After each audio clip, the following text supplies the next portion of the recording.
It was just another crowded day in Tokyo. Then a monster came crashing into the crowds. The massive creature moved slow, but the destruction? Absolutely devastating. Buildings went down like dominoes. Within a single day, over 1 million casualties. When the Prime Minister heard the news, his first move? Wait. He was hoping America would step in and deal with the monster. But here's the thing. The treaty was clear. Japan had to act first. Only then would the US provide appropriate support. That wording? Clever. It left everything up to the Allies' discretion. The situation was spiraling fast. The Prime Minister bypassed Congress and activated the Emergency Disaster Protocol. But when the military got ready to move, they hit a wall. None of the existing protocols covered this. Even deploying immediately wouldn't undo the damage already done. The truth? The signs were there days earlier. First, red liquid started flooding the underwater tunnel. Experts called it a simple wall crack. Then massive steam erupted from the ocean. They chalked it up to an underwater volcano. It wasn't until the entire ocean turned red that they saw it. A massive tail emerged from the water. Watching the surveillance footage, the experts finally realized something unknown was in the ocean. Nobody knew where this thing came from. It could pose a serious threat to humanity, but the higher-ups, too scared to act. One word from animal rights groups and they'd lose their positions. Plus,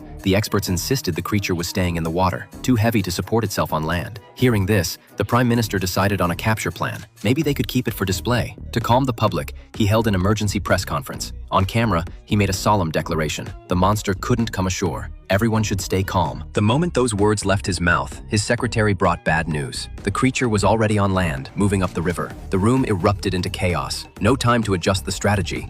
The Prime Minister called an immediate meeting for emergency measures. His orders? Evacuate civilians while sending the military to intercept. When the helicopter squadron arrived, the creature stopped. It had been crawling awkwardly across the ground. Then its hind legs pushed. It stood upright. In an instant, it evolved from an aquatic creature into something that could walk on land. It ignored the helicopters. Instead, it charged toward Tokyo Bay and vanished into the water. Looking at entire city blocks leveled to the ground, people could only pray it wouldn't come back. Some experts thought this might be nature's response to human activity, a consequence of ecological imbalance. To understand what they were really dealing with, scientists needed samples. But all the samples they'd collected, the Americans took them, and the US carrier fleet was pulling out, moving away from the area. Just as the Prime Minister was running out of options, the monster appeared again.